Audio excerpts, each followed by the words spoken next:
leader en Europe, 200 000 clients, plus d'un milliard de chiffre d'affaires. Mais à l'époque, qu'est-ce qui a fait le déclic?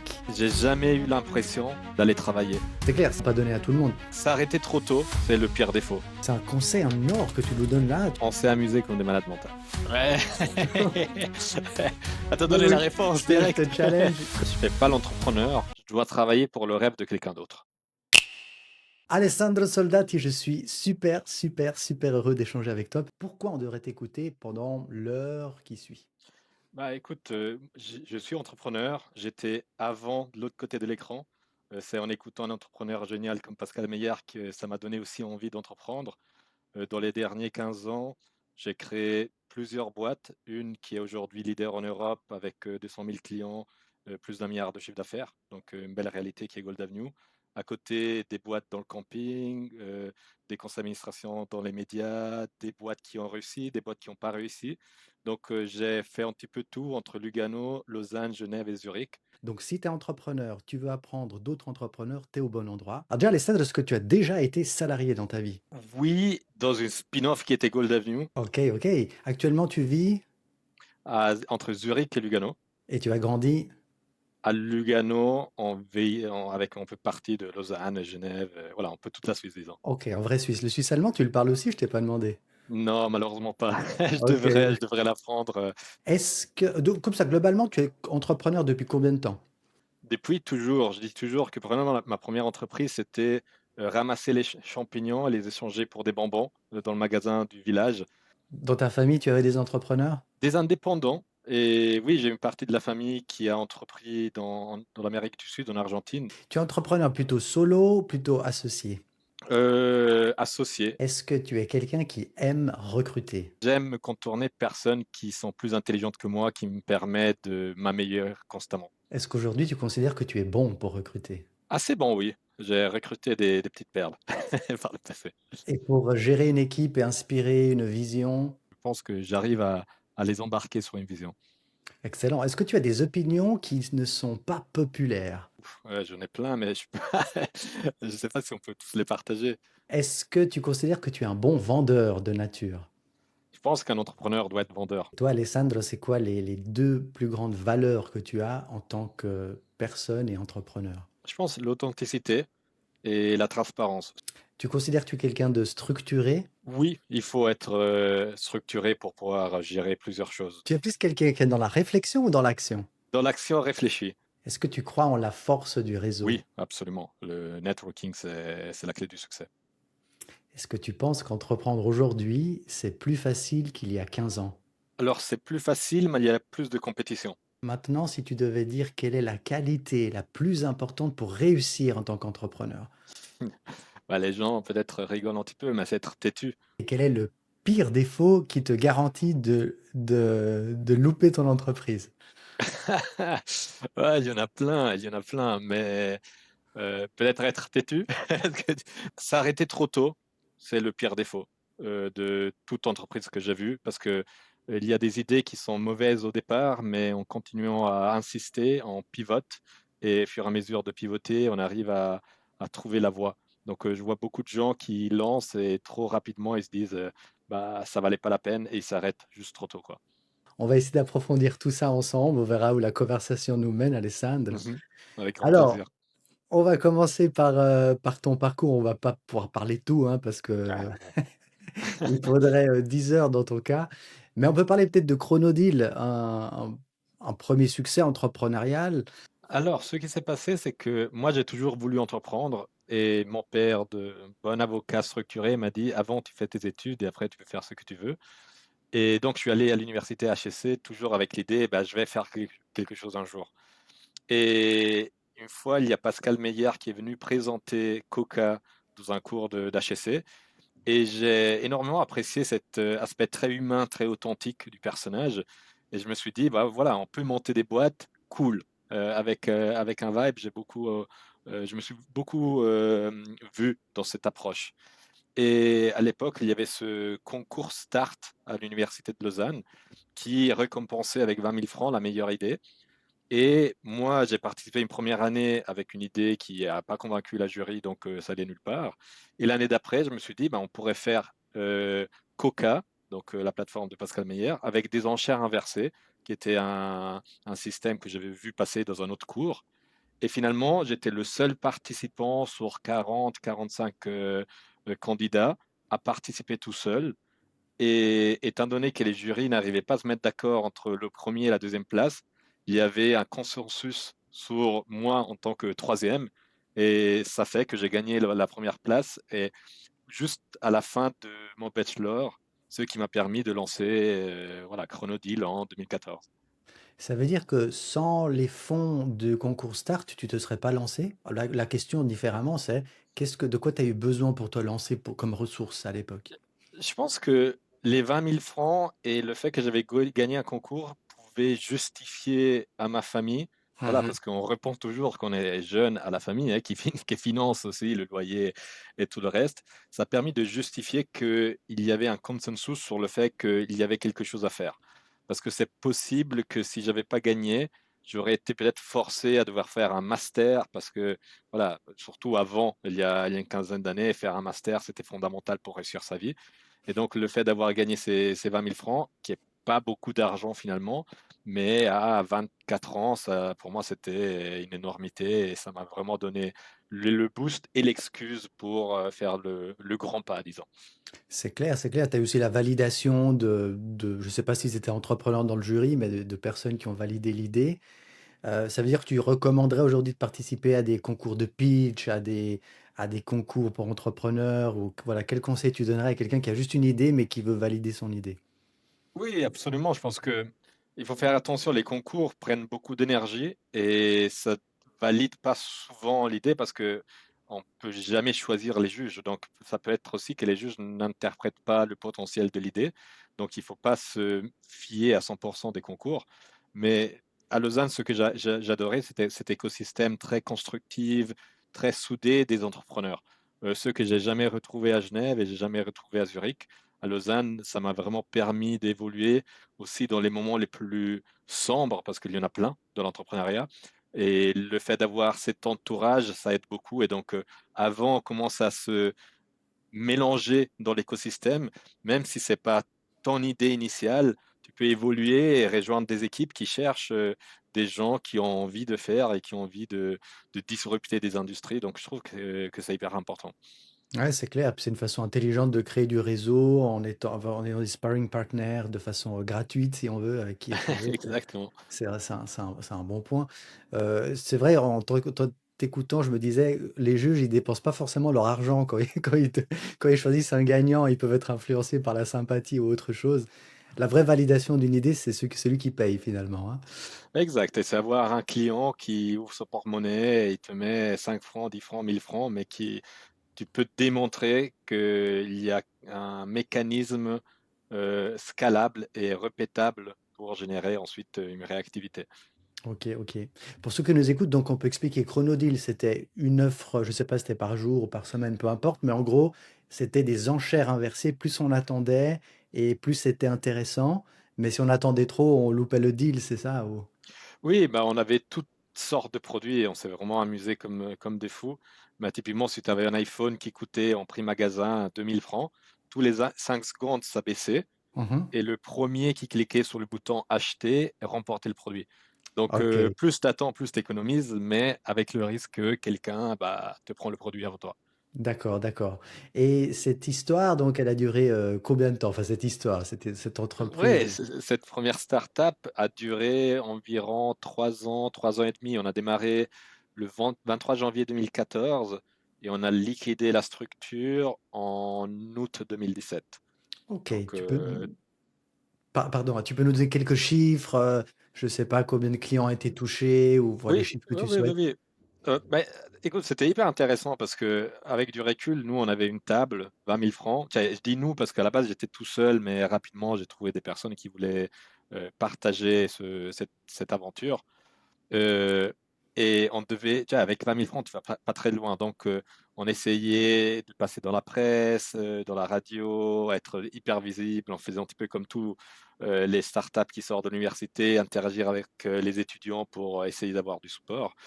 Et à la fin de Chronodeal, on avait quand même 20 000 clients en Suisse, ce qui était pas mal. on avait levé un demi-million avec des business angels et maintenant je me souviens plus exactement des chiffres sur la fin, mais on commençait à être relativement break-even en se payant des petits salaires, mais on arrivait à générer de la liquidité. C'est juste qu'à un certain moment, on a perdu un petit peu la motivation. On s'est aussi un petit peu pris la tête avec mon associé qui a quitté la société parce que on avait des visions voilà, divergentes avec le temps. Et donc finalement, on est arrivé dans l'été 2017 où on travaillait beaucoup. La structure de base, elle s'était un petit peu séparée à cause des divergences. On avait encore de l'argent, mais on n'avait plus cette flamme qui nous avait boosté au début. On avait beaucoup pivoté. Et à un certain moment, on a parlé avec les investisseurs et on s'est dit, OK, on liquide la société, on vous rembourse le solde et nous, on va essayer de faire des nouvelles activités parce que je pense pas que c'était le modèle qui fonctionnait pas, parce que je pense que si on aurait, voilà, ce que je disais avant, hein, si on aurait continué suffisamment longtemps, les fameux 6, 7 ans pour démontrer une idée, on aurait pu avoir un peu de succès, mais c'est juste qu'il n'y en avait plus et on avait juste envie de faire autre chose. Donc, c'est ça qui a porté à la liquidation de la boîte en 2017. Par rapport au choix avec qui s'associer ou les choses auxquelles faire attention, qu'est-ce que tu as appris de cette expérience?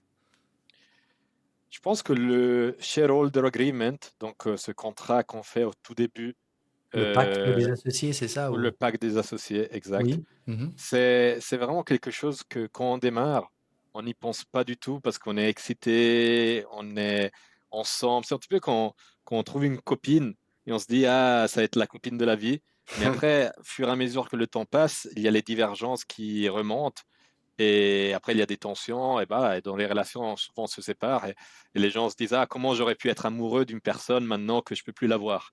Mmh. Et dans l'entrepreneuriat, c'est exactement la même chose. Il faut tellement d'intensité, d'effort à s'associer avec quelqu'un, c'est que, au fur et à mesure que le temps passe, on peut avoir des divergences. Et donc, c'est fondamental essayer de tout prévoir avant même de démarrer. Et je l'ai appris à mes frais à plusieurs reprises. Et tous les fois, tu vois, je fais ces shareholder agreement, packs d'actionnaires. Et tous les fois, j'oublie des aspects, tu vois. Mmh. Comme qu'est-ce qui se passe si, je prends un exemple un petit peu débile, si mon associé il meurt. Mmh. Si mon associé il meurt, c'est ses héritiers qui héritent la boîte, ou ses actions. Donc ses héritiers, peut-être c'est sa femme, peut-être c'est ses enfants, et peut-être sa femme c'est pas une entrepreneuse, peut-être elle va pas vouloir me vendre mes parts, et donc elle peut tuer la boîte. Et il y a tellement de choses qui peuvent arriver dans l'évolution d'une vie, hein. C'est que avant on essaye de mettre tout en clair les accords futurs, le moins de problèmes on aura par la suite, parce qu'on a essayé d'anticiper, et voilà, on n'arrivera jamais à anticiper 100% des variables, mais c'est vraiment le plus gros conseil que je pourrais donner à une équipe d'entrepreneurs soudés qui démarrent, c'est faites hyper attention, faites-vous accompagner, c'est coûteux, parce qu'il faut des avocats qui l'ont vu et revu et revu. Aujourd'hui, on peut aussi se faire aider par les intelligences artificielles, même avec les limites, hein, parce que les intelligences artificielles, elles hallucinent encore un petit peu. Mais c'est hyper important, structurer les fondements de la société. Mmh mh, mmh mh. Si on veut le faire sur justement en mode low cost, c'est, on commence une conversation avec, ChatGPT, Claude, on lui dit, «Voilà, tu es expert en tu es un juriste et cetera. Mmh. Dis-moi toutes les questions que je devrais me poser en avance ou toutes les choses qui pourraient éventuellement arriver dans le bien et dans le mal». Parce que je pense que les personnes enfin, il peut y avoir des conflits aussi lorsque les choses vont mal, mais aussi quand les choses vont très, très bien, je suppose. Ouais, ouais, absolument. Est-ce que tu as peut-être aussi un exemple de quand les choses vont très bien, puisque tu as aussi connu ça et donc tu te dis: «Heureusement que j'ai mis dans le pacte d'associés telle clause», Oui, typiquement, moi je suis sorti de l'actionnariat de Gold Avenue, on n'avait pas prévu comment on aurait valorisé la société si c'était les actionnaires majoritaires qui auraient racheté la boîte. Ah oui. Et nous, pour moi, ça vaut X, pour les autres, ça vaut Y. Et le fait de ne pas l'avoir prévu, ça, voilà, ça pose des débats, ça crée des tensions, c'est triste. Donc, même quand les choses vont bien, il faut le prévoir. C'est combien on va se payer en salaire? Et typiquement, on démarre 2 associés, on se paye des petits salaires. Qu'est-ce qui se passe quand on gagne les premiers 200 000 francs? Est-ce Mmh. qu'on va les réinvestir? Est-ce qu'on va se payer des salaires? Et chacun a des besoins différents. Un, peut-être, il a une famille et donc il a besoin de liquidité. L'autre, il s'en fout parce que, voilà, il a de la liquidité à côté et donc ça crée des tensions si il y a plus d'alignement. Donc, sûrement, je pense le low cost, ça peut aider pour tes entrepreneurs parce que moi, ma copine est une avocate fusion-acquisition, donc c'est son expertise. Ah oui, Et ça donc, aide. ouais, oui, mais ça aide, mais on a souvent le débat parce que eux, ouais, ils facturent 400 et plus francs à l'heure. Et moi, je dis, quand tu es un entrepreneur, tu démarres et tu as 20 000 francs à côté, tu peux Mmh. pas te permettre un avocat à 400 francs l'heure. Et elle dit, oui, mais c'est fondamental. Je dis, oui, mais si tu peux pas te le permettre, tu peux pas te le permettre. Donc, pour moi, c'est essayer le plus possible de mettre les bases, éventuellement avoir quelqu'un pour 1 heure qui fait une review pour s'assurer que les choses qu'on a mis sur place sont cohérentes et ne pas hésiter quand il y a encore cette vibe hyper positive et cette énergie, quand le business commence à évoluer, de ressortir le pack d'actionnaires et se dire, écoutez, est-ce que on est toujours aligné? Est-ce qu'il y a des choses qu'on a oubliées? Quand il y a encore du consentement, tu vois? C'est un conseil en or que tu nous donnes là, tu vois? Parce que bon, moi, j'ai démarré l'entrepreneuriat en 98, mais j'ai presque toujours été seul dans mes business, mais j'ai jamais pensé à ça. De temps en temps, quand les choses vont bien, tu le ressors, tu as évolué et puis tac, tu essaies de l'enrichir. Peut-être tu as plus d'argent maintenant, tu vois? Ça fait 2 3 ans que tu tournes, tu dis: «Maintenant, on peut mettre, allez, 2 000 3 000 francs pour les conseils d'un avocat». C'est le moment de Exact. le faire quand les choses vont bien. C'est un excellent conseil que tu nous donnes là. Est-ce qu'il y a autre chose que tu as appris? Enfin oui, c'est bien sûr, Ah il y a quelque chose que tu as ouais. appris, mais si on reste sur Chronodeal, allez, Chronodeal, de cette première expérience, une start-up dans l'e-commerce avec une idée, un petit peu originale. Finalement, on perd un petit peu, tu me corriges, hein, si je dis des bêtises. Ah ouais, ouais. On perd un petit peu la flamme, on discute avec les investisseurs, ils sont d'accord d'être, partiellement, je pense, remboursés, j'en sais rien, mais est-ce que est-ce que tu as un autre enseignement que tu aimerais partager avec nous, qui peut être utile à qui pense, créer ce Ouais. genre de boîte, e-commerce ou en tout cas sur le web, voilà? Bah, écoute, je pense que le grand conseil sur Chronodeal, c'est que moi, j'avais 23 ans quand j'ai démarré en 2020, 2014, et on s'est amusé comme des malades mentales. On s'est vraiment amusé. Tiens, on vendait des Rolex, on vendait des produits érotiques, des baby-foot, des casseroles, euh, pff, et on en a fait de toutes les couleurs. Et j'ai jamais eu l'impression d'aller travailler. Et c'était, tiens, on faisait nous, on pouvait pas se permettre de la femme de ménage, hein. On faisait les paquets nous-mêmes. Au début, c'était dans ma chambre. Après, c'était dans un dépôt. On avait des souris qui couraient dans les dépôts. J'ai partagé les bureaux avec l'équipe de Monito, où j'ai connu aussi Laurent Berolz, qui est devenu un de mes meilleurs amis. Euh, et j'en garde un souvenir incroyable. J'ai ce souvenir que je vais jamais m'oublier, où j'étais dans ce dépôt avec des petites fenêtres. Il n'y avait pas de chauffage en hiver. J'avais la veste, un thé et deux de ces petits chauffages portables à droite et à gauche, en train d'essayer de vendre des casseroles sur Internet, tu vois. Et, et on gagnait rien, tu vois, on réinvestissait tout, on gagnait rien, on se payait pas des salaires, mais on s'est jamais autant amusé comme ces périodes chez Chronodeal.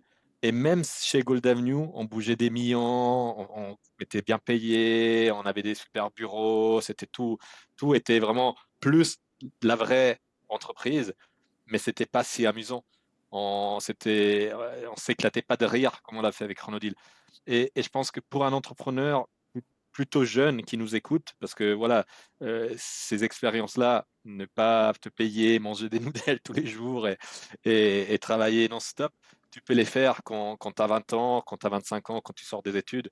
Il faut les faire parce que après, on s'habitue à un certain standard et j'entends plein de mes potes qui ont 30 et plus ans qui me dit: «Ah, je voudrais faire l'entrepreneur un jour, je voudrais Mmh. tester, mais bah, je dois me payer 10 000 francs, oh, je dois me payer, ces montants-là, j'ai une famille, j'ai des obligations, j'ai le loyer» et cetera. À 20 ans, tu as rien, tu peux rien perdre et tu as vraiment et tu apprends tellement de choses sur en essayant, en testant, et quand tu te trompes, tu perds pas grand-chose et si tu réussis, tu peux vraiment bien réussir et moi, j'en garde un énorme souvenir, super positif et je ferai rien de différent. Ça a pas évolué comme je souhaitais, mais c'est 3 des meilleures années de ma vie, quoi. Donc vraiment extraordinaire à faire. Si quelqu'un écoute de l'autre côté, fais-le, Et lance-toi. Alessandro, tu penses qu'on apprend plus quand on voilà, quand on s'éclate, quand on s'amuse, quand on est plus dans l'action? En tout cas, tu penses qu'on apprend plus comme ça? C'est pas qu'on apprend plus, mais moi, je suis pas une personne religieuse. Je pense qu'on a une vie, il faut la vivre, à 200. Si on va au travail, je vois aussi beaucoup de jeunes qui vont des jobs parce que il faut faire ce job, il faut gagner de l'argent, il faut en gagner beaucoup, mais à la fin, ils sont en burn-out. Les taux de suicide quand même sont hyper élevés. C'est des statistiques qui font peur. Euh, et ils perdent la motivation parce qu'ils sont devant un desk. Donc, si on s'amuse, les journées passent tellement vite et ça devient une passion. Et donc, quand moi je dis que j'ai la chance de ne pas travailler, c'est parce que je travaille même les week-ends, je travaille le matin, le soir, je compte pas mes heures, mais parce que je m'amuse et je le fais avec des gens que j'aime bien le faire. Et pour moi, c'est le plus important. Après, je pense qu'on touchera un petit peu par rapport à l'équipe, la motivation et tout ça, mais s'entourer de personnes qui ont cette vibe, cette volonté de créer des choses avec le sourire, tu vois. Moi, je suis Mmh. vraiment une personne, voilà, il y a des journées où tout va du mauvais côté. Ça arrive, ça arrive bien plus souvent de ce qu'on le pense. C'est des journées, c'est des points rouges sur des points verts. Le lendemain, on se réveille. Voilà, j'ai mon réveil qui dit Today is a beautiful day, Mmh. tous les jours quand il sonne. Et parce que c'est une nouvelle journée et ça démarre et tu peux tout faire. Et si à un certain moment, tu n'as pas envie de faire ce que tu es en train de faire, tu peux changer d'écosystème. Tu as le choix, tu vois. Tu peux redémarrer quelque part. Non, c'est un bel état d'esprit dans lequel je me retrouve. Tout à l'heure, tu as dit quelque chose et j'aimerais bien approfondir ça parce que, voilà, moi aussi, parmi les gens qui m'entourent, donc là, j'ai passé la quarantaine, les amis qui ont à peu près le même âge, qui aimeraient aussi se lancer, mais voilà, ils ont des responsabilités. Moi, j'ai eu la «chance» entre guillemets, j'ai commencé moi comme toi, à 12 ans, je vendais à l'école, des bonbons que j'achetais, 20 Excellent. centimes, je les revendais 2 francs, ça s'appelle les boules de fleu. Je me rendais pas compte du bénéfice enfin, la marge de Ouais, malade c'est que je me faisais. incroyable. Il faut retourner dans ce business Oui, c'est avec la clair, mais marginalité. je m'en rendais pas compte, tu vois? Mais parce que le marché était petit et il était limité à l'école. Bon, c'était beaucoup, mais bon, peu importe. À 16 ans, je me suis associé, donc j'ai fait 2 ans avec un associé. Tiens, des fois, j'oublie de le dire. On s'est séparés pour une question de vision différente, mais c'était facile. Je veux dire, moi, si j'avais 500 francs, je pouvais survivre à 16 ans, tu vois? Ouais, exact. Aujourd'hui, à 40 ans, c'est différent. Mais quand on entend quelqu'un qui te dit, j'aimerais avoir ton opinion là-dessus, en fait, parce que moi, j'en ai Mhm, une. Quelqu'un qui te dit, ouais, mais moi, j'ai ci, j'ai ça. Moi, je me dis, et j'aimerais bien challenger cette idée avec toi. Justement, la personne, elle gagne bien sa vie, etc. Qu'est-ce qui l'empêche de mettre X de côté tous les mois pendant, allez, admettons que c'est lent, pendant 5 ans. 5 ans, ça passe relativement vite. ouais. Là, ton matelas de sécurité. Ok, maintenant, ce matelas de sécurité qui peut être composé de plusieurs dizaines, voire centaines, hein, de milliers. Ok, tu as ton matelas de sécurité, tu plus d'excuses. Qu'est-ce Ouais, que tu as ouais. envie de dire à ça, toi? C'est pas si simple parce que les gens s'habituent à avoir les vacances, avoir le payroll, l'argent qui rentre. Et je pense que pour y réussir après un certain âge, c'est un de ces side business qu'on lance après le travail. Et donc, on Mm. compte plus les heures parce que le week-end, après le travail, on le fait. Ça commence à rentrer des petits montants qui deviennent des montants un peu plus importants. Et après, on trouve le courage de le faire. Mais ça implique que tu travailles de travail. C'est à 150%. Parce que je vois vraiment très, très peu de monde qui se dit: «Ah, maintenant j'ai mis de l'argent à côté et je me lance» parce que, bah, l'entrepreneuriat, c'est dur. Moi, tu le sais mieux mieux que tout le monde, hein. C'est vraiment dur, c'est pas simple. C'est des hauts et des bas et quand c'est des bas, c'est vraiment des bas très bas et si on n'a pas eu de l'expérience avant, qu'on pouvait se le permettre, quand tu te poses la question, et ça arrive encore aujourd'hui, hein, pourquoi je le fais, tu vois? Heu, On les Italiens, on aime bien dire: «Chi me lo fa fare?» À qui me lo va fare? Bah, des fois, c'est Qui vrai, tu es là à la nuit, tu dis: Why? Pourquoi je me fais ça?» Tu vois? Quand tu pourrais travailler, avoir ton salaire, tes vacances et ta tranquillité. Mais ça devient une addiction, tu vois? Et Mmh. l'entrepreneuriat, c'est une addiction, c'est une vraie addiction et c'est une addiction que tu prends en testant, tu vois? Et donc tu dois le faire. Et donc une fois que tu es addict, tu as vraiment de la peine à travailler et devenir salarié. Mais C'est si tu clair. es salarié, tu vois un groupe de personnes addictes qui gagnent pas d'argent et qui travaillent non-stop avec, cette limite que j'aime beaucoup justement entre folie et brillance et tu te Mmh. dis: «Mais pourquoi, je devrais faire ce risque?» Et les gens aiment bien, tu vois? Je parlais avec cet ami hier soir qui me disait: «Bah, les gens adorent les business des autres». Mais c'est vrai. Tout le monde regarde les business des autres parce que tu dis: «Ah bah, son business, il est magnifique». Toute boîte, c'est, et j'adore aussi cette phrase qui est: «On le fait pas parce que c'est simple, on le fait parce qu'on pensait que c'était simple». Et donc toi, tu démarres parce que tu penses que c'est simple et tu négliges les points négatifs. Après, tu découvres les points négatifs et donc c'est que de la négativité et donc c'est là que la plupart des gens, ils quittent parce qu'ils disent, «Bah, c'est trop dur, c'est trop compliqué, nanana, nanana». Et après, tu as les gens addicts ou résilientes ou têtus ou comment tu veux les définir, qui se disent, «Bah, écoute, maintenant je sais et je suis un optimisme informé et je sais où est-ce que je peux aller». C'est là que tu commences à voir des vraies boîtes. Mais cette courbe-là qui descend et il y a des graphiques magnifiques que tu peux trouver en ligne, c'est la courbe de la mort et la plupart, ils glissent dans la faillite ou dans l'échec du projet pour ensuite redémarrer de l'autre côté et répéter en boucle cette cercle. C'est clair, c'est clair. Et pour revenir à ces salariés qui parce qu'en réalité, eux aussi sont addicts au salaire fixe et il y a une certaine inflation du standing de vie, tu vois? Ah, absolument. Tu gagnes plus, donc tu commences à dépenser plus, les leasings, je sais pas quoi. Alors peut-être le premier sacrifice à faire, c'est apprendre à vivre bien en dessous de ses moyens et puis, essayer pendant quelques années, ce qui te permet d'avoir ce fameux matelas, mais c'est clair, c'est vraiment pas donné à tout le monde.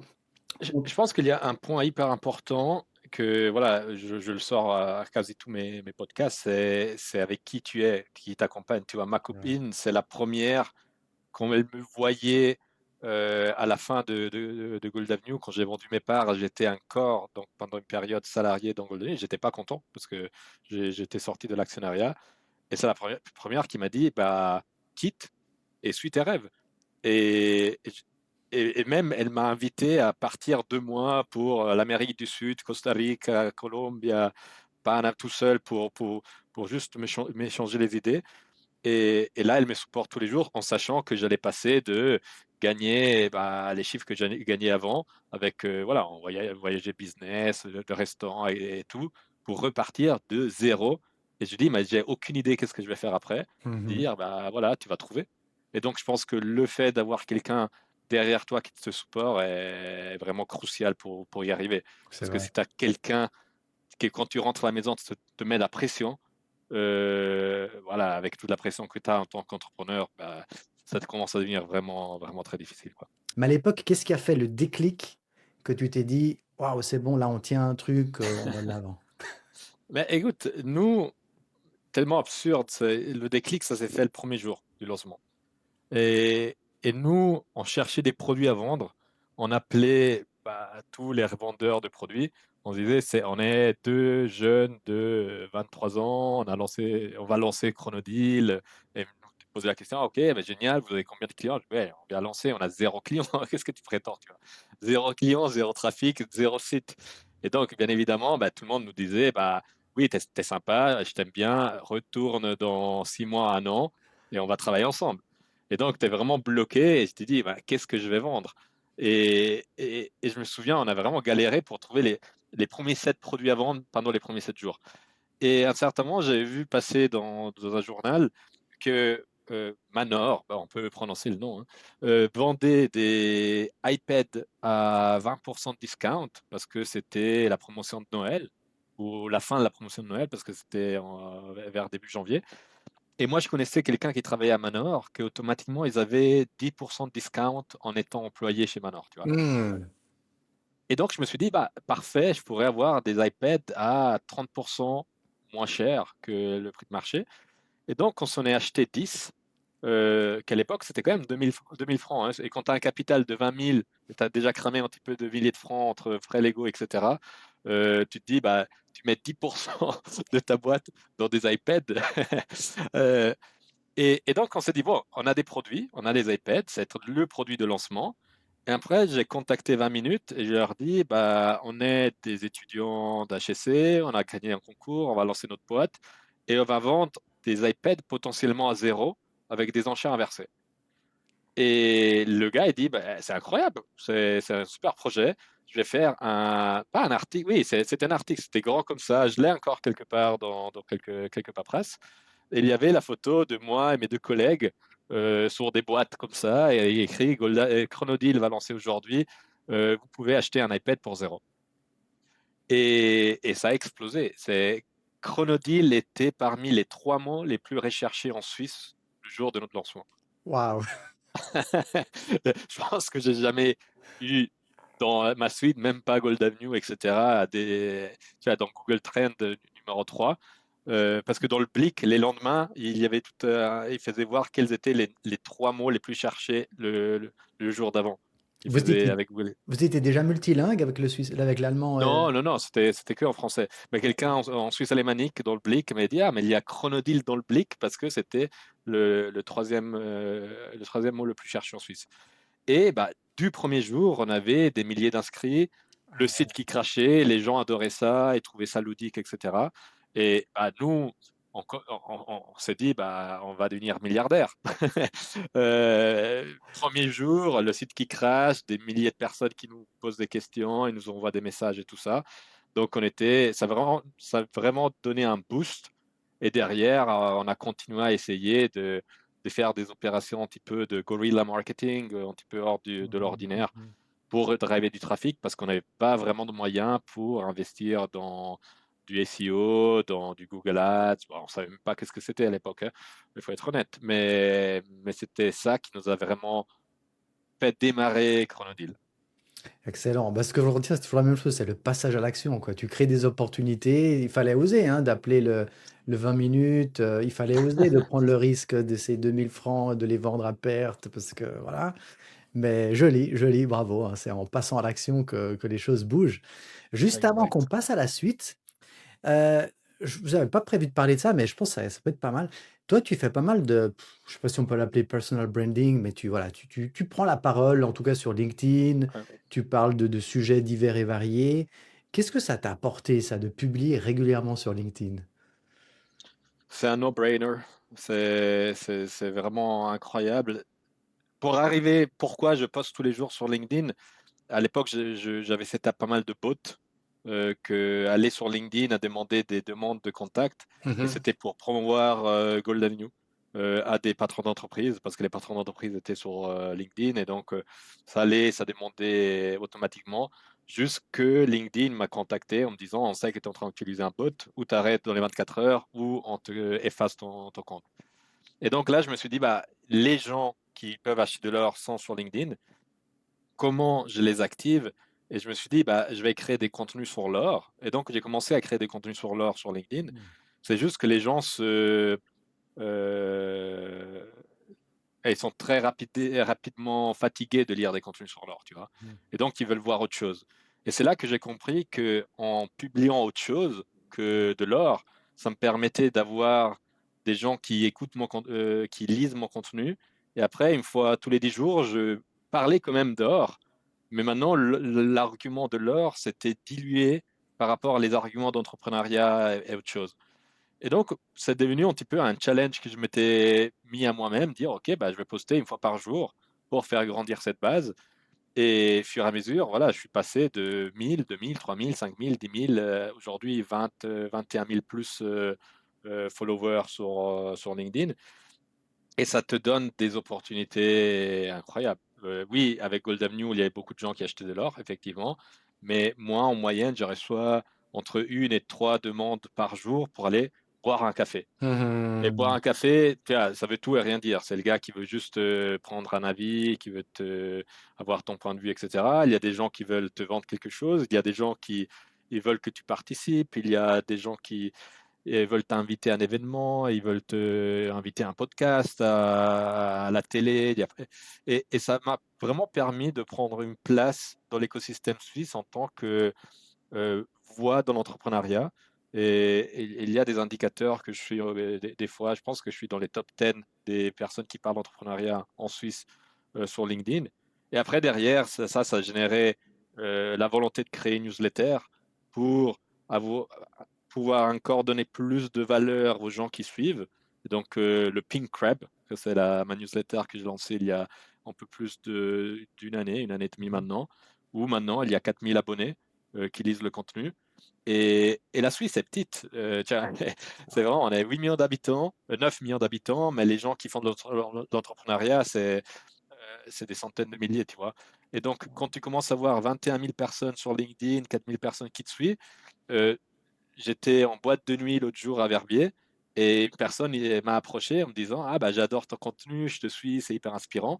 Et j'ai des amis qui ont carrément quitté leur job, qui ont lancé des boîtes, qui ont recruté du monde, juste pour le fait qu'ils aient été inspirés par les choses que j'ai partagées. Et pour moi, aujourd'hui, c'est ma plus grande fierté. C'est comme Pascal qui était venu, tu vois, amener son expérience et il m'a inspiré il y a maintenant 15 ans. Euh, Moi, en faisant ces petits posts, ces petits contenus, j'inspire des gens et ça fait du compound effect et ça crée de la valeur, ça crée des jobs, ça crée des entrepreneurs, ça crée un dynamisme. Et je pense que c'est ma petite participation au monde dans un certain sens.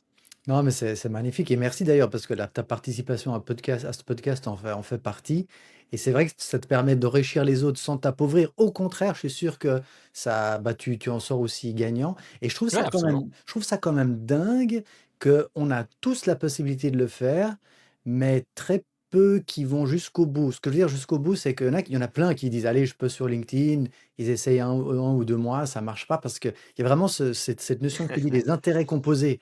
Au début, Ouais, tu as le sentiment que personne te lit. En fait, c'est faux parce qu'il y a des gens silencieux, hein, qui ouais. qui te suivent. Tu le vois après quand les copains, ils commencent à te faire des petites blagues, tu vois? Quand tu commences à créer du contenu. Mais en fait, les intérêts composés, c'est juste dingue, en fait. Si tu fais ça pendant une année, c'est incroyable les C'est opportunités que ça peut incroyable. créer, mais les gens s'en rendent pas compte. Allez, si on fait une très short masterclass, qu'est-ce qu'un bon contenu sur LinkedIn? Par quoi tu le commences? Par quoi tu le termines? Qu'est-ce qui apporte vraiment de la valeur selon toi? Je sais que tu vas dire l'authenticité. Ouais. On t'a donné la réponse directe. Non, donc je te challenge. Comment tu mets de l'authenticité alors? C'est quoi l'authenticité? Ou autre Ah, conseil que tu veux donner? oui, je pense alors, les gens sont beaucoup. L'attention des gens, elle baisse drastiquement. Les gens postent. Sur LinkedIn, ce qui est hyper intéressant, c'est que tu as 1% des gens qui créent des contenus, 99% qui consomment, qui est le taux le plus bas de toutes les plateformes de social media. Et tu peux rapidement devenir un expert si tu es un avocat, si tu es un conseiller de vente. Tu peux vraiment. La fille qui s'occupe de nettoyage dentaire, comment on dit, la hygiène dentaire, Ouais, c'est ça, c'est ça. voilà, je l'ai découvert via LinkedIn. Elle poste une fois par semaine sur LinkedIn. J'en avais besoin, je l'ai contactée. Donc, c'est vraiment hyper, hyper puissant. Euh, je pense que pour le bon poste, l'image, c'est quand même hyper important parce que ça attire l'œil, ça bloque, ça permet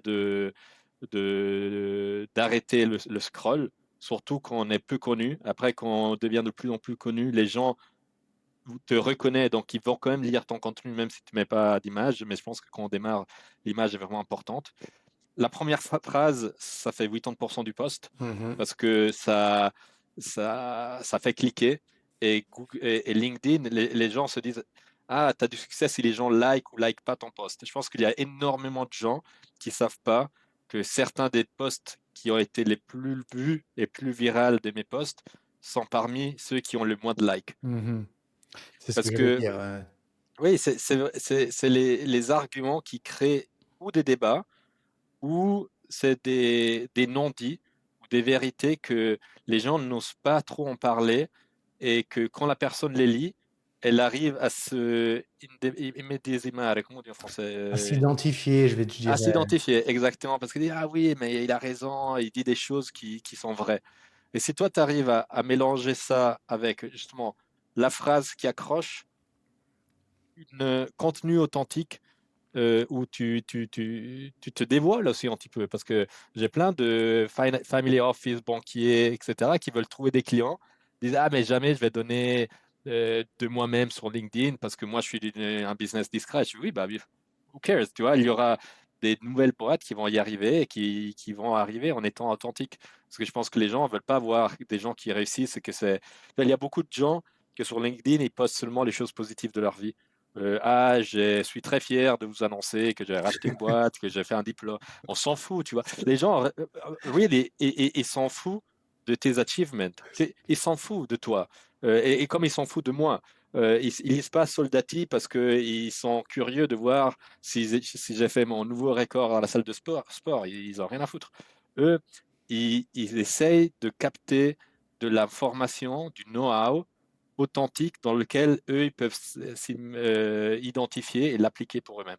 Et ça, c'est les posts les plus faciles à écrire parce que tu dois rien inventer, tu dois être authentique et ceux qui amènent le plus de valeur au lecteur. Eh ouais, bah, merci de dire tout ça. À tous ceux qui peut-être m'ont entendu dire 10 000 fois la même chose, vous voyez, il y a rien de nouveau, il y a Ouais. aucun secret qui a été révélé. Il y a pas de secret derrière le secret, quoi. Il faut juste faire. La barrière souvent c'est nous, on a peur de ce que vont penser les gens, bah, tiens peut-être concrètement, j'ai remarqué souvent le process, c'est un problème. Les gens, je sais pas, ils ont pas d'idées, ils savent pas quoi faire. Voilà, est-ce que tu as une astuce pour avoir des idées? Tu prends les trucs de la vie de tous les jours? Ou est-ce que tu dictes et puis, tu demandes, à un outil d'écrire à ta place? Voilà, est-ce que des petits trucs qui te font gagner du temps? Ouais, bah alors moi j'ai pris tous mes posts les plus successful et j'ai nourri une AI spécifique. Et maintenant que moi je sais que je dois poster tous les jours, c'est un my commitment, c'est voilà, je dois me réveiller le matin et je dois poster. C'est partie de ma vie, c'est une de mes tâches. Et donc je vois les choses différemment parce que je me dis: «Est-ce que ça peut amener de la valeur à quelqu'un?» Et donc je me note, je m'envoie des messages sur WhatsApp à moi-même. C'était une fonctionnalité que je connaissais pas à l'époque, mais donc je m'envoie un message en disant: «Voilà, j'ai cette idée», je me l'envoie. Le lendemain, je relis les idées que j'ai eues. Je commence à mettre, un squelette très brut et après je demande à l'AI en me disant, reformule selon le Soldati style. Donc OK. je dis vraiment: «Suive le Soldati style». Et aussi les images, ça c'est assez impressionnant, c'est que l'image doit pas forcément être corrélée à au contenu et j'ai fait l'essai plusieurs fois. Je prends une photo de moi à la montagne et je parle d'entrepreneuriat. Ça performe hyper bien parce que les gens te reconnaissent, ils se bloquent et après ils vont lire. Donc le fait de mettre, voilà, j'essaye d'aller sur l'iPhone, je cherche, tu vois, qui fait des albums séparés par personne, parce qu'il reconnaît les personnes.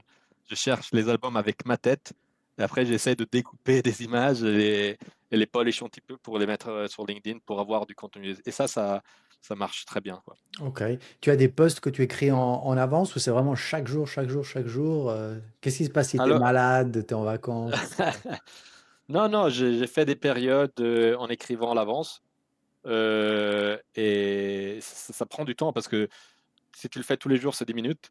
Mmh. Si tu l'écris à l'avance, tu dois prendre 1 ou 2 heures, tu bloques et peut-être ça a un petit peu de créativité qui s'épanouit au fur et à mesure que tu testes des idées et après je pense qu'il y a aussi beaucoup tu vois, partager l'authenticité, c'est partager le quotidien, tu vois?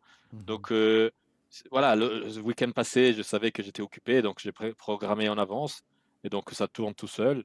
Après, c'est aussi important d'interagir, avec les gens, leur répondre et cetera et le plus important, c'est, et il y a cette notion que je dis à tous les gens qui ont peur de poster sur LinkedIn.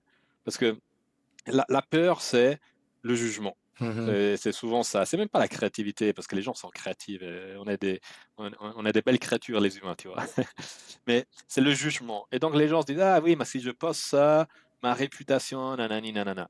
Alors déjà, la réputation, voilà, sauf si tu es le président des États-Unis, bon, voilà, on peut pas parler de réputation. Mais si tu as une personne hyper connue, OK, tu peux avoir une réputation. En disant des gens normaux comme nous le sommes, on n'a pas une réputation incroyable, qui nous précède.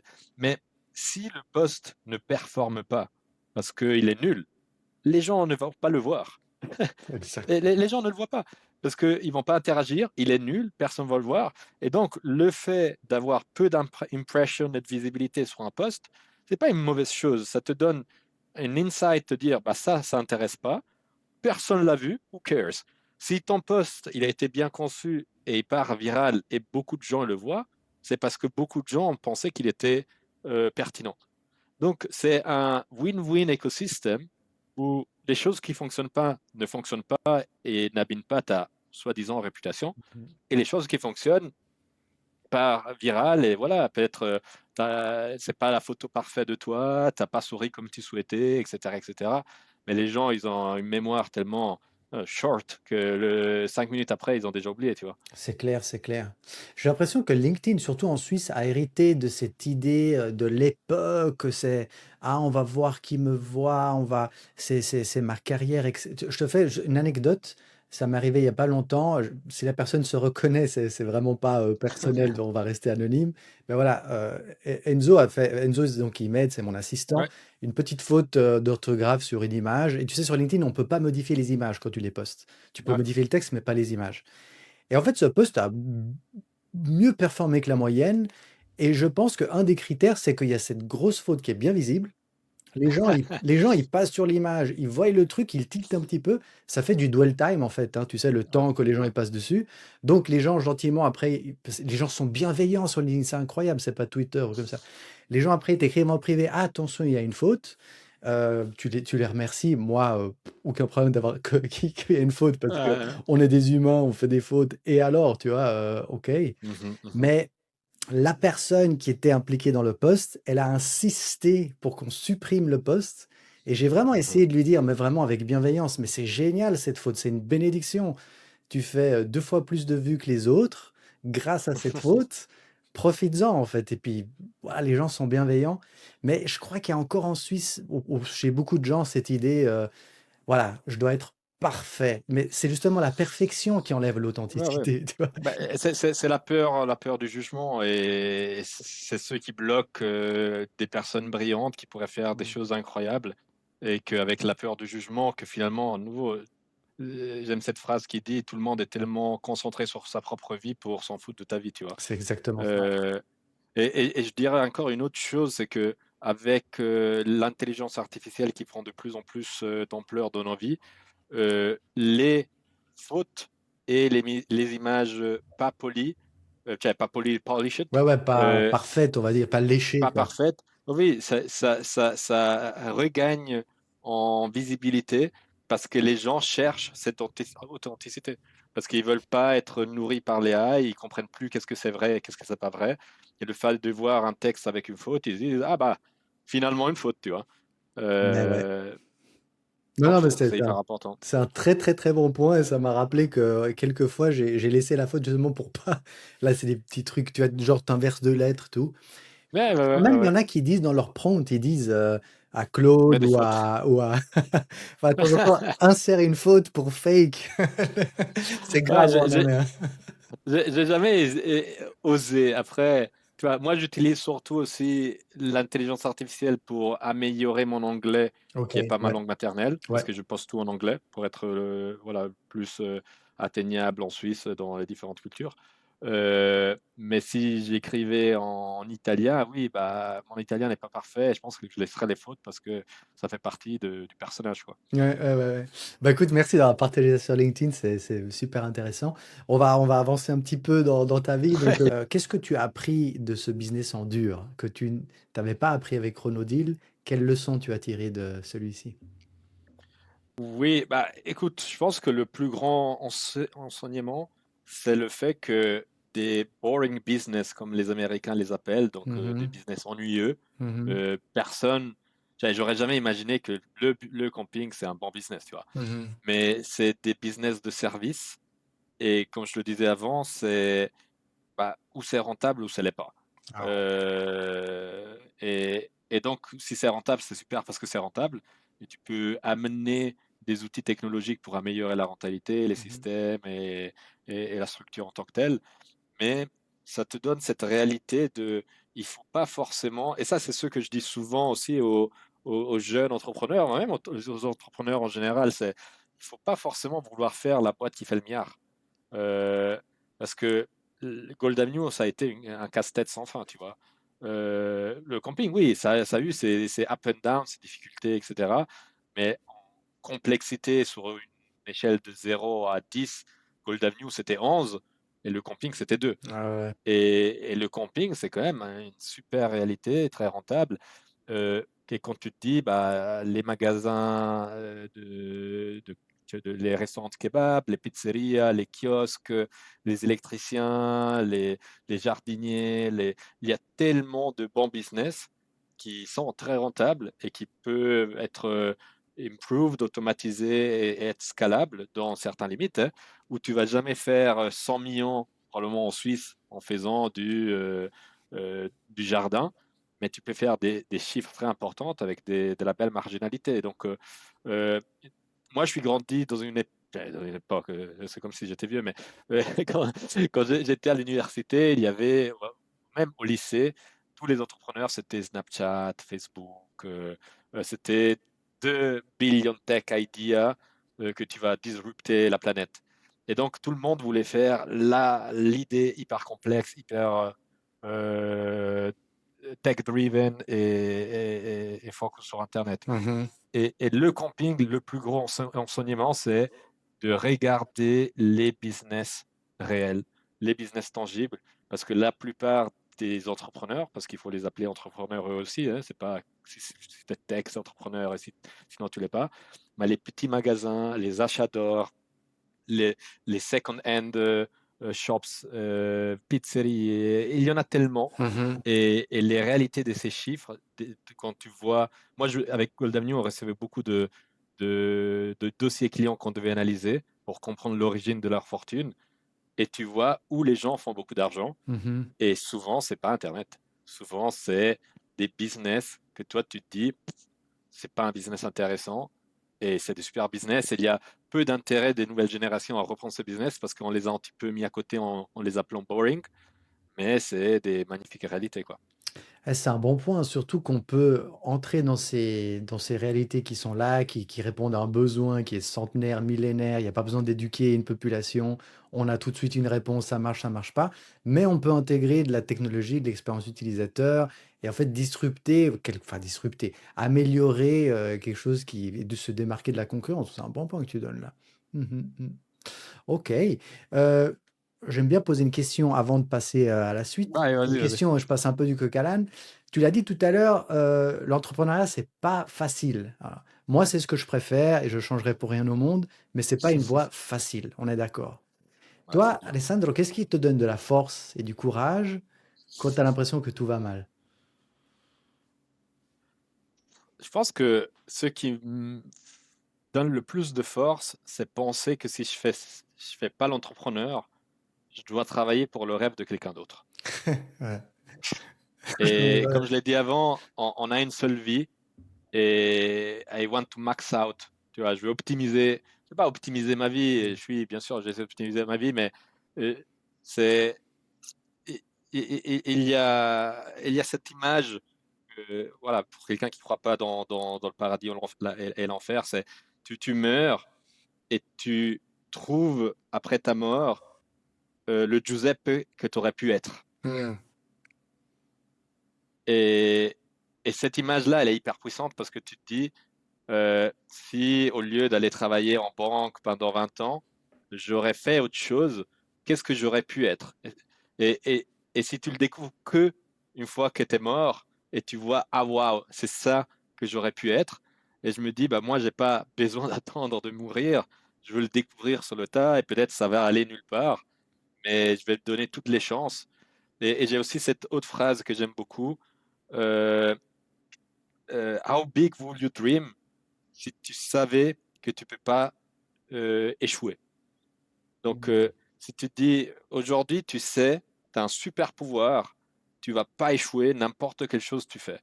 n'importe quelle chose. Tu fais expert de podcast, expert d'importation d'eau, etc.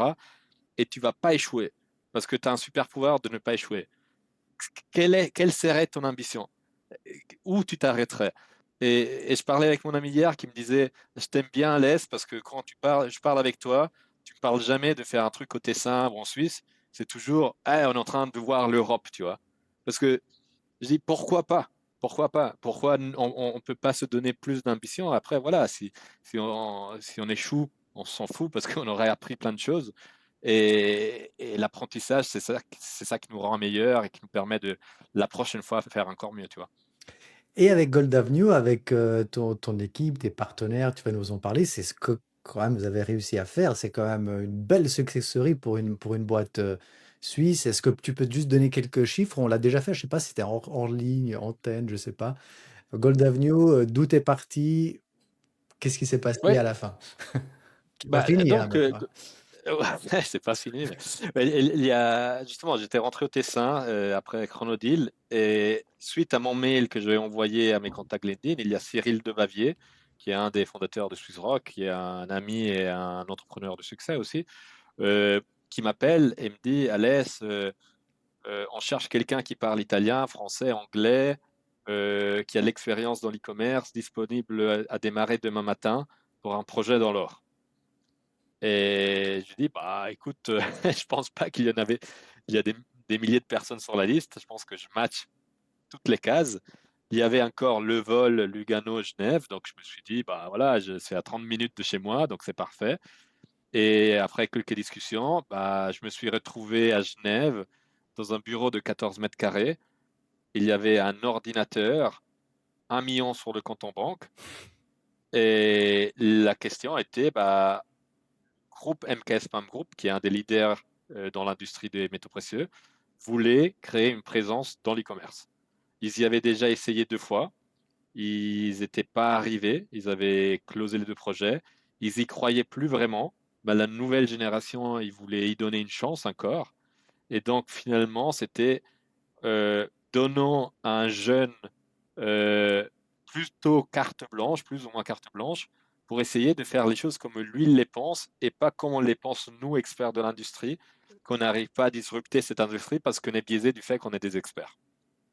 Mais ils t'ont proposé Et d'être, salarié?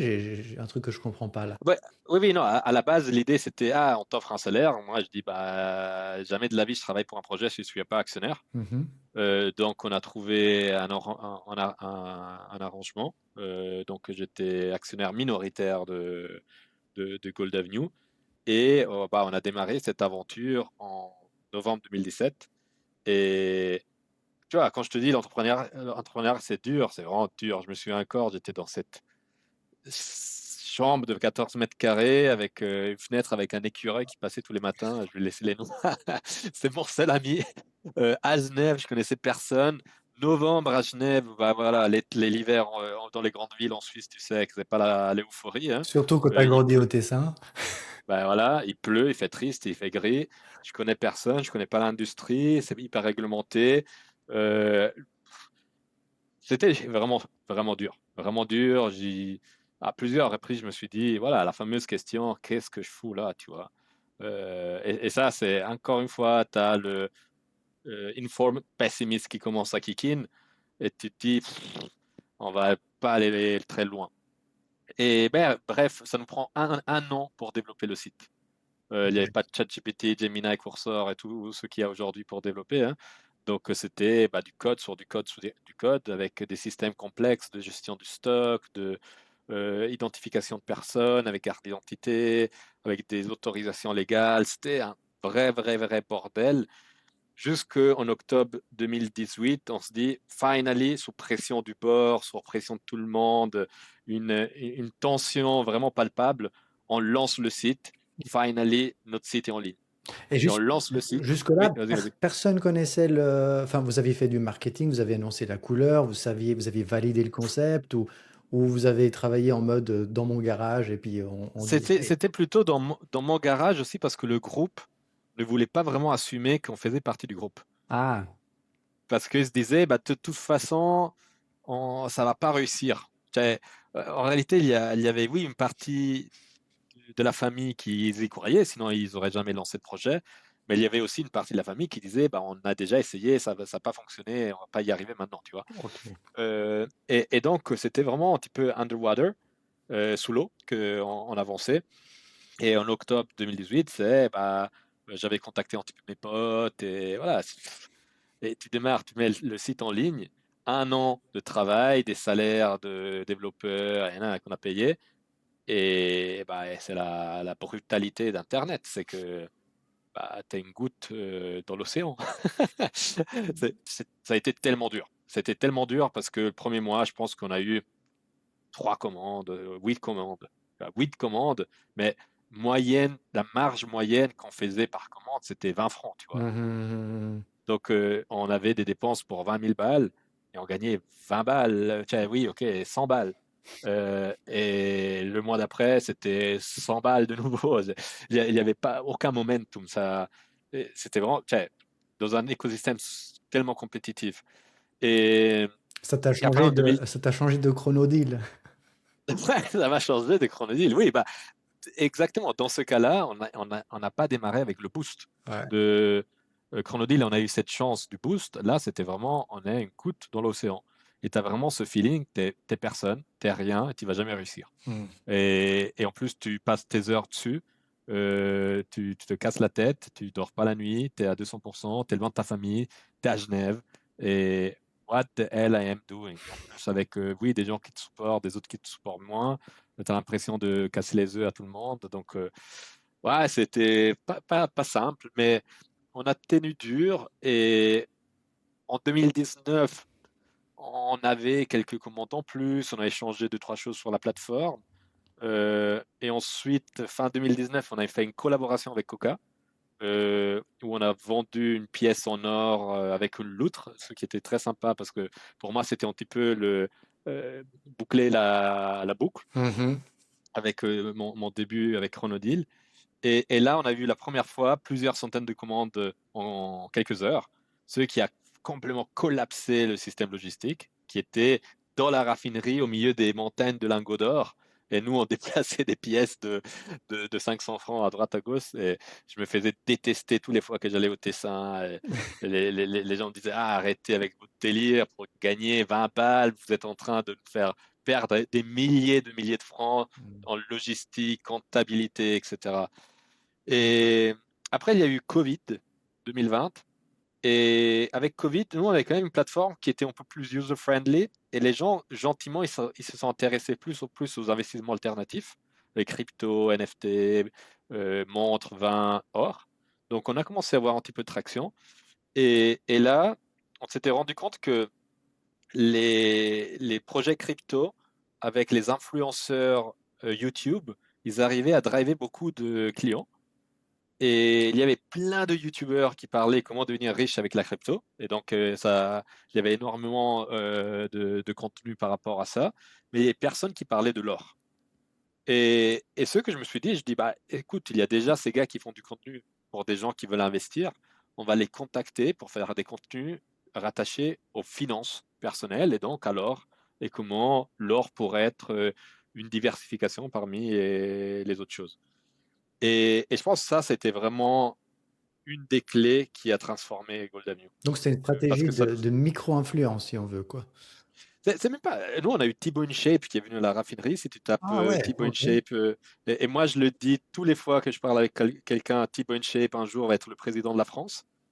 Euh, et j'ai eu la fierté de l'avoir comme YouTuber dans la raffinerie à l'époque. Et je pense que voilà, c'est pas pour tout de suite, mais d'ici 10, 20 ans, tu me diras, ah, Alès, tu avais raison. Et là, au moins, il est enregistré dans un podcast, on aura la preuve. Personne brillante. À l'époque, il avait 10 millions de followers. Maintenant, je pense qu'il en a 20. Mmh mh.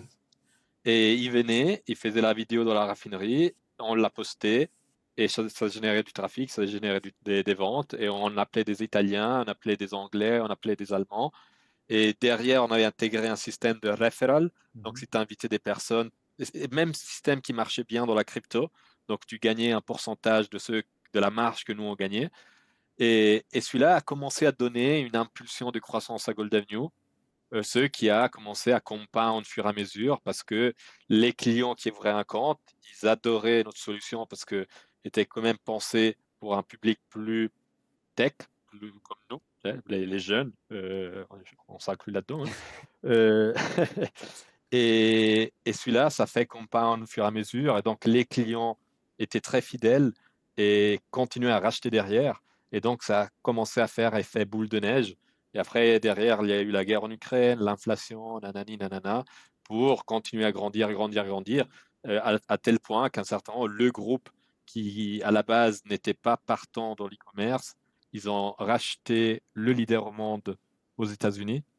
Ils ont créé une holding dans laquelle, une holding, oui, une société dans laquelle Gold Avenue a été absorbée. Mhm. Et Gold Avenue est devenu, avec l'autre structure, un des leaders au monde, automatiquement.